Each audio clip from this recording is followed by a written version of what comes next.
Hello guys, welcome to our mini vlog. So गुढीपाडव्याचा दिवस होता. आम्ही नवीन गाडी घेतलेली. सो गुढीची पूजा झाल्यानंतर आम्ही निघालो होतो गाडीच्या डिलिव्हरीसाठी. सो बजाज चेतकची आम्ही इलेक्ट्रिक स्कूटर घेतलेली. सो ती घ्यायला आम्ही सर्वजण आलेलो. तर माझे मिस्टर आणि माझे दीर हे दोघंजणं गाडीला हार घालत होते आणि माघेरी द्यायचं आमचं वेगळंच खेळणं चालू होतं. त्याला पायरीवरनं चढ उतर करायला इतकं आवडतं. सो त्या पायरीवरच उभा होता, खाली उतरायलाच तयार नव्हता. त्यानंतर त्याला गाडीवर बसवलं तर त्याला गाडी चालवायची होती. खूप नाटकं करायला लागले. जसं त्याला समजायला लागलं तसं. सो मग त्याच्या काकाने त्याला मागे बसवून एक चक्कर मारली आणि तो त्याच्या पप्पांना सोड सोड म्हणत होता. त्याची खूप डेअरिंग आहे की तो एकटाच गाडीवर चाललेला. मग घरी गाडी घेऊन आलो.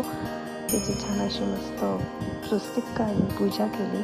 आम्ही दोघींनी मस्त गाडीचं औक्षण केलं. सर्वांना पेढे वाटले आणि आम्रखंड पुरीचं जेवण केलं. सो असा होता हा गुढीपाडव्याचा छोटासा मिनी व्लॉग. आवडला असेल तर लाईक करा, सबस्क्राईब करा. भेटूया पुढच्या व्लॉगमध्ये. तोपर्यंत बाय.